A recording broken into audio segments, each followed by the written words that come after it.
अब हम इसके आगे प्रोबेबिलिटी फाइंड कर लेते हैं ना। ओके तो हमको ड्यूरेशन फाइंड करना है, वो ड्यूरेशन जब हमारे पास में उस ड्यूरेशन पे कॉन्फिडेंस कितना 95% हो।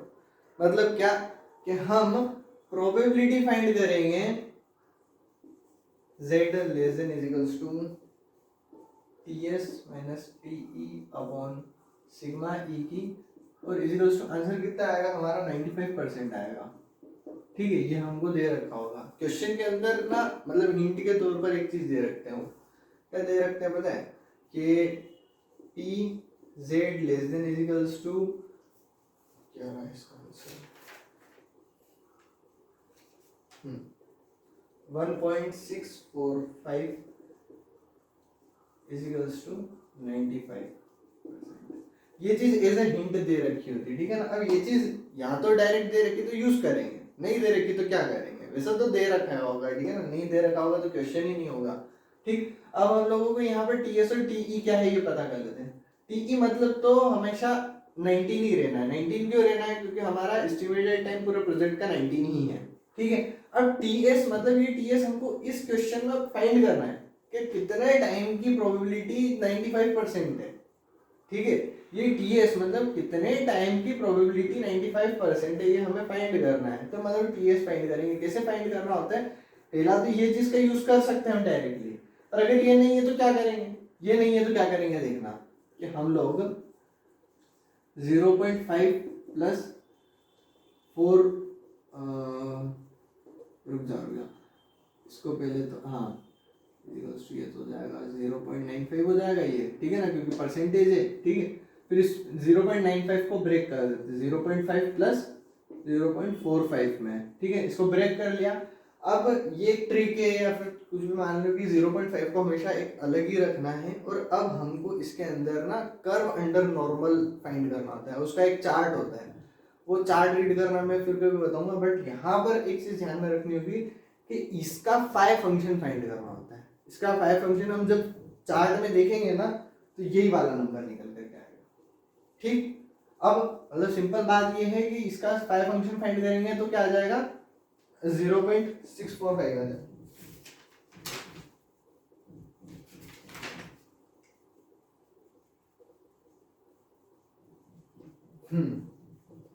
इसका फाई फंक्शन फाइंड करेंगे तो क्या आ जाएगा, 1.645 आ जाएगा।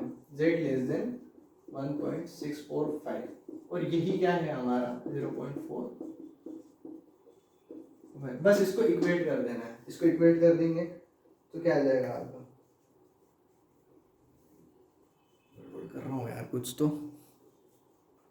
सॉरी थोड़ा सा उल्टा बोल दिया मैंने कि हम 0.45 का हम फाई फंक्शन नहीं निकालेंगे, हम चार्ट में देख करके वो चीज फाइंड करेंगे जिसका फाई फंक्शन 0.45 होगा। तो चार्ट में जब हम देखेंगे तो इस वाले नंबर का ये 4.5 फंक्शन बनता है। ठीक है ना, तो मतलब क्या है कि ये इसके इक्विवेलेंट है, ये इसके इक्विवेलेंट है, मतलब क्या है कि ये चीज इसके इक्विवेलेंट होगी। तो हम इसको पुट कर देंगे इस तरह से, ts minus TE upon sigma E is equals to 1.645। ठीक है ना, अब यहाँ पे टीई हमको पहले से पता है, टीई क्या है 19 है।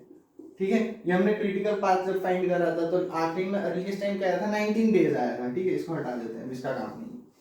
ठीक, अब ये जो हिंट लिखी थी ना ये क्वेश्चन में दी होगी, इससे क्वेश्चन पूरा इजी हो जाता है। अदरवाइज ये क्वेश्चन ऐसे होते हैं कि खुद बैठ करके करते रहो घर पे।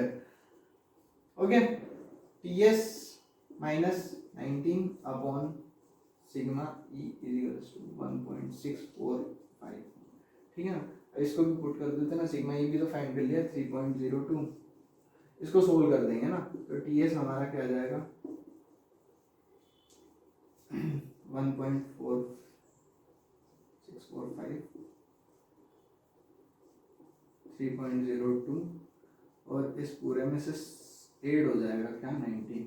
ठीक है, टीएस इस तरह से निकलेगा, मल्टीप्लाई कर लेना, कैलकुलेटर लेकर के जाना साथ में।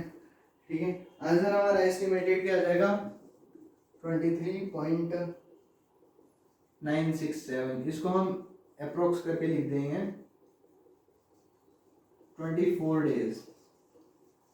अब एक इंटरेस्टिंग बात देखना क्या कि हमारा एस्टिमेटेड टाइम कितना है 90 डेज का है ना, और अगर हम जब भी कॉन्फिडेंस हमारा अगर ज़्यादा है ठीक है। तो 19 डेज से ज़्यादा का टाइम हमको मिल रहा है, मतलब ठीक है। किस तरह से बात समझना कि मैंने कोई प्रोजेक्ट लिया अपने हाथ में और मैं उस प्रोजेक्ट को कह रहा हूँ कि सर 19 दिन में कंप्लीट कर लूँगा मैं, ठीक है ना। अब सर मेरे से पूछ रहे हैं कि पक्का 20 दिन में हो जाएगा, तो मैं कहा सर 20 दिन पर तो मेरा ना 50-50 है कि 20 दिन में मैं कंप्लीट कर पाऊँ नहीं कर पाऊँ, ठीक है। तो मैं कहूँगा कि सर आप मेरे को थोड़ा सा ज़्यादा टाइम दे दो तो मैं कॉन्फिडेंट हूँ कि मैं कंप्लीट कर ही लूँगा। तो बोलते कि चल ले तेरे को 24 दिन देता हूँ मैं, 24 दिन में कंप्लीट कर लेना। अब 24 दिन पे कितना कॉन्फिडेंट है तू, तो मैं कहूँगा हाँ ठीक है सर 24 दिन में तो 95% कॉन्फिडेंट हूँ मैं कि मेरा प्रोजेक्ट कंप्लीट हो ही जाएगा, ठीक है। इस तरह से चीज चलती है कि अगर मान यहाँ पर 19 डेज का था एस्टिमेटेड टाइम, तो एक कॉन्सेप्ट तो लॉजिकली आपको ध्यान में ही रखना है। यहाँ पर एक इसका ये पार्ट ए चल रहा है, पार्ट सी जो था उसमें 19 डेज के लिए प्रोबेबिलिटी फाइंड करनी थी, नहीं ये फर्स्ट क्वेश्चन है। सेकेंड क्वेश्चन का पार्ट सी जो था उसके अंदर 19 डेज की प्रोबेबिलिटी फाइंड करनी थी। अब एस्टिमेटेड टाइम भी 19 डेज का, प्रोबेबिलिटी फाइंड करनी 19 डेज की।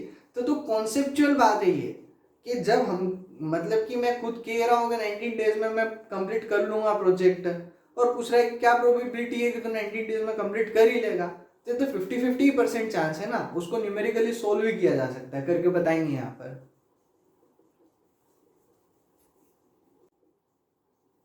ओके, तो इस जगह पर हमको प्रोबेबिलिटी दे रखी थी, हमने डेज फाइंड कर दिए। अब अगला क्वेश्चन क्या है जहां पर हमको डेज दे रखे हैं और उन डेज में हमारा काम पूरा होगा नहीं होगा उस चीज की प्रोबेबिलिटी फाइंड करेंगे, ठीक है।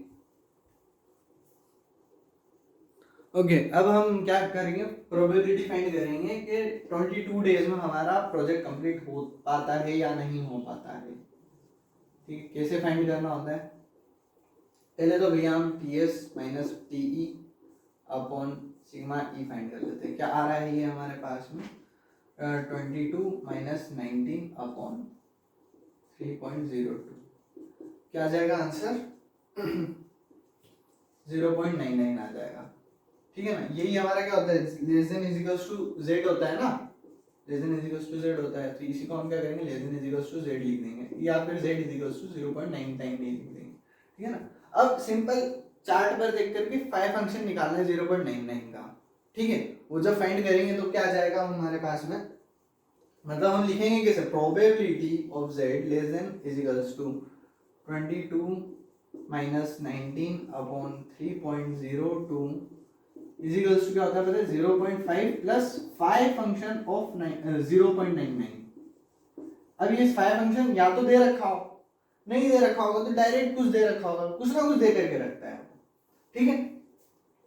इसको सोल्व कर लेते हैं। 5 फंक्शन इसका क्या होता है पता है, इसका 5 फंक्शन होता है, दे रखा है 0.338 0.5 प्लस 0.3389, इसका 5 फंक्शन ये होता है।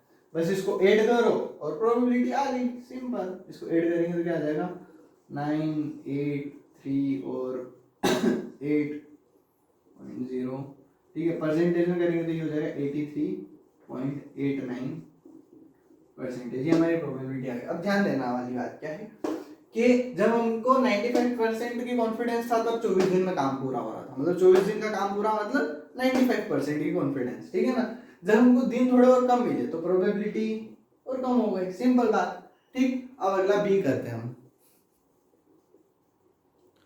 अब ध्यान देना ना, अब हमको प्रोबेबिलिटी फाइंड करनी है 18 दिन के लिए, ठीक है ना। एस्टिमेटेड टाइम हमेशा 19 ही अभी भी, ठीक।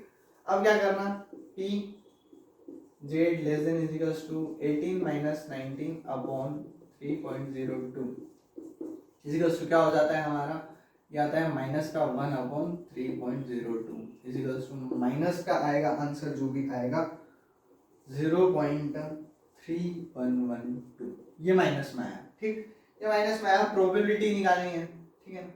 अब इसका 5 फंक्शन निकालना है, अल्टीमेटली बात ये है, ठीक है ना। अब 5 फंक्शन हम निकालेंगे किसका, 3112 का, पर अब जब हम प्लस कर रहे थे ना 0.5 के अंदर माइनस कर देंगे, ठीक है ना।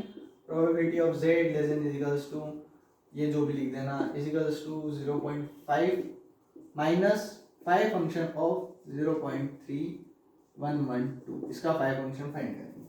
इसका 5 फंक्शन फाइंड करा है, क्या गया 0.5 माइनस का 0.12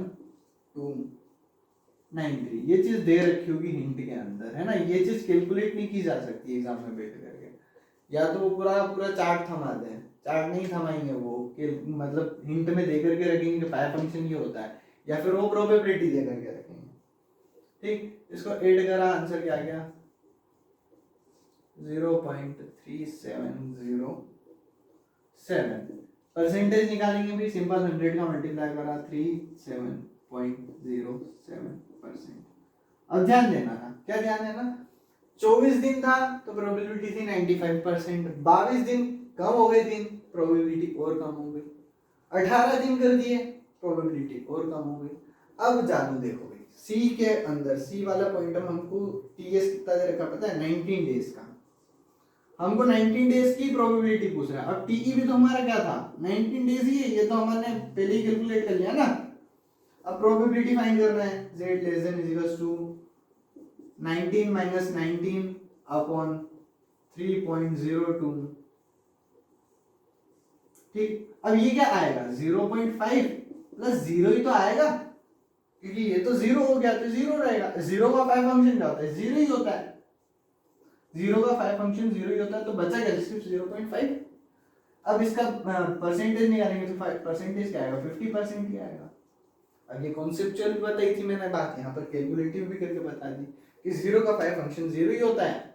टेबल में देखोगे तब भी, याद रखोगे तब भी, और दिमाग में बात घुसी हुई है कि 19 दिन ही एस्टिमेटेड टाइम था, तो उसकी प्रोबेबिलिटी निकालेंगे तो 50% ही तो आएगी। ठीक, okay, that's all for the video. और अभी हमने पर्ट डायग्राम बनाना सीख लिया, हमने क्रिटिकल पाथ, प्रोजेक्ट लेंथ और एस्टिमेटेड टाइम, वेरिएंस वगैरह सब निकालना सीख लिया है यहाँ पर। ठीक है, अब इस क्वेश्चन के अंदर जनरली पर्ट वाले क्वेश्चन के अंदर ये प्रोबेबिलिटी वाला कॉन्सेप्ट ही पूछा जाता है। ठीक है ना, नहीं आता है इस तरह से कि वो आपको अर्लीस्ट टाइम या फिर total float, independent float PERT diagram के साथ में वो पूछे, क्योंकि बहुत लेंथी हो जाएगा उससे। तो ये चीज़ होगी नहीं, ये चीज़ समझ में आ गई। इसी सेम क्वेश्चन के अंदर आप लोग इसका टोटल फ्लोट भी फाइंड करके ट्राई कर लेना, earliest start, earliest finish time और latest finish, latest start time find करके। ठीक है ना, ये पिछली वीडियोस में आप देख लेना इस चीज़ को। Okay, thank you for the watching, thank you for watching.